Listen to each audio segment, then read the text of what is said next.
Good evening, Railbirds, and this is your host, QuasiPro. And today I'm joined by my special guest, David Williams, and we're going to be playing a little heads-up game here. David is a member of a Poker Stars Pro team and a gold bracelet holder. And thank you very much, David, for joining us today. Thanks for having me. I'm excited to represent Poker Stars in this heads-up match. Before you started playing poker, you were a successful Magic the Gathering player. What did you take from that experience to help your game? Well, I think the biggest thing to take from it is the being. It's going to muck my hand. Sorry. Is the long hours. You have to learn how to compete and think at a high level consistently for many days at a time. Because a lot of Magic tournaments are 3 and 4 days long, similar to a poker tournament. And the average person isn't used to jumping into a tournament and having to play. You know, online a tournament's in 2 hours. You play at your home tournaments, 5 or 6 hours, maybe a day. But when you play a big tournament at the World Series, that's going to last, 3-4 days if you want to do well. So Magic the Gathering tournaments are structured in the same fashion. So you kind of get trained to think at a high level for long periods. And I get the first hand. I mucked the first one too. Well, that's true. Your fellow team member, Noah Boken, introduced Marcel Lusk, who in turn gave you some of your first lessons in high-stakes poker. If it's possible to generalize, what was the single most important lesson that he taught you? The thing that Marcel did for me that was most important was mentally, nothing about poker specifically. I mean, I watched him in some single table satellites, and he showed me, some different nuances about making plays. But the most important thing I got was I was fortunate enough to sit next to him at a lot of the different tables during my World Series. We both made a deep run together. He was 10th, but it was weird that he was on my right or left throughout that tournament a lot at the same table. So when things would go bad, he would look at my body, look at me, and say, "Hey man, calm down, give me that hug," or just that what you need to kind of like a coach, to keep you calm. Well, that's my play here, eh? Alright. I'm going to raise it up here. It's time for a pot-sized bet.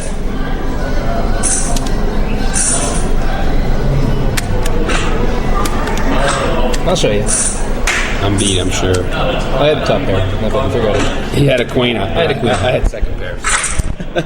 Bet that big again, I gave up.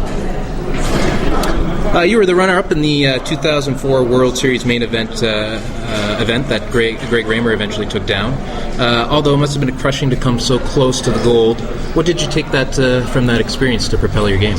I think my biggest mistake, or what I made in the Greg Raymer situation, is I didn't really take in the enormity of the situation, like that I was actually heads up to be the world champion of poker. It was how big of a deal it was to me. I don't think I really took that moment in. I was just kind of like, oh, I'm here, and then we played, and I don't think I really gave it my best heads up.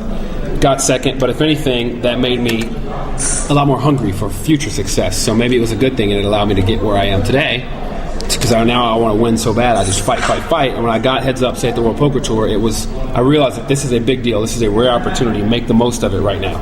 So I think that's what it taught me the most, was just to really appreciate where you are when you get there, and to play your best at all times and make the most of every situation you're given, every opportunity you get.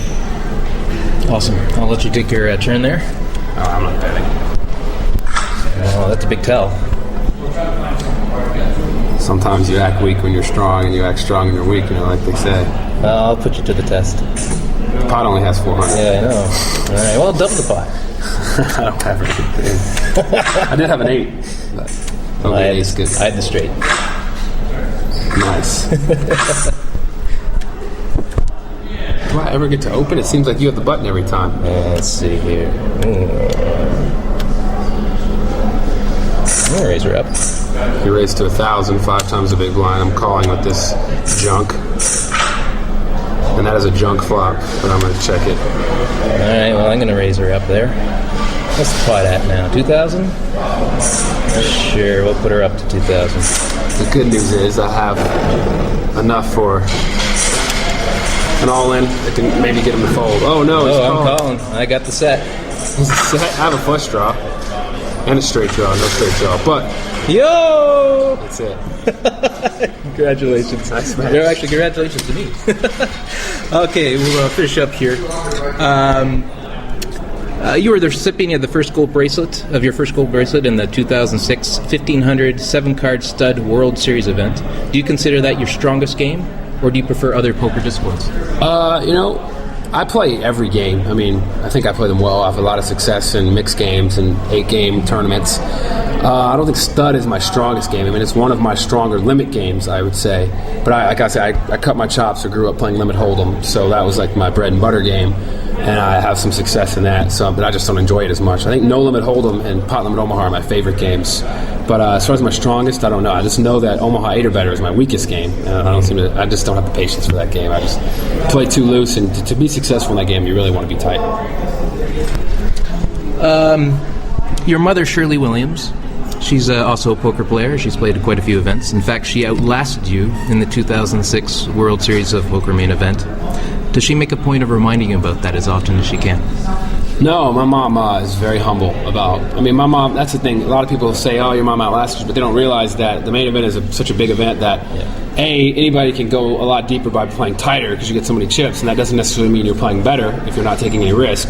Like, for example, she lasted longer than me, but I think she had less chance to actually win it than I did because I was taking those risks to accumulate chips. But it's one time in one event. She is very humble. She asks me a lot of poker advice, and she never brings it up, to be honest. I mean, she's always asking me to help her get better. I mean, she's always wanting to improve her game, and she does a lot of studying on her own, a lot of playing on her own. She's doing great. What's the best results she's had?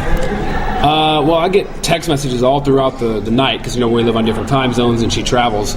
I just won a free roll tournament on PokerStars with 3,000 players, and I got $106, and I'm like, how much was it buying? She goes, a free roll, there's 3,000 players. I'm like, what? So, I mean, she wins tournaments constantly throughout the week. She plays so much all the time that, I'd say she has better overall results, not even money-wise, but as far as beating number of opponents and lasting deeper and pure tournament victories, she's probably got me beat. I mean, she wins. She's like, I want a no-limit Omaha high-low tournament free roll on this side or $1 tournament here. So she's incredible. I mean, she's playing every game all the time, any buy-in level, doing well. So, yeah, she's learning and getting well. Awesome. Going back to Magic the Gathering, let's assume that Magic the Gathering had the same prize pools as the World Series of Poker. Which would you prefer to play then? Well, that's a hard question to answer. I mean, I love Magic the Gathering. It's the most fun I've ever had. But I think one of the things I love most about it is that it's not for the same type of money as poker, so it's a more relaxed environment for me. When I used to play it where it was like my main source of income, I enjoyed it, but I had a different mentality about it. I think what is attracted to me now is it's sort of a getaway from poker. Poker's such high stakes to where now I can play Magic and just get away and relax and not have to worry about it. I think a better question might be if they were both for nothing or both for the amount of small money to where it was insignificant, sort of like the Magic money is to me.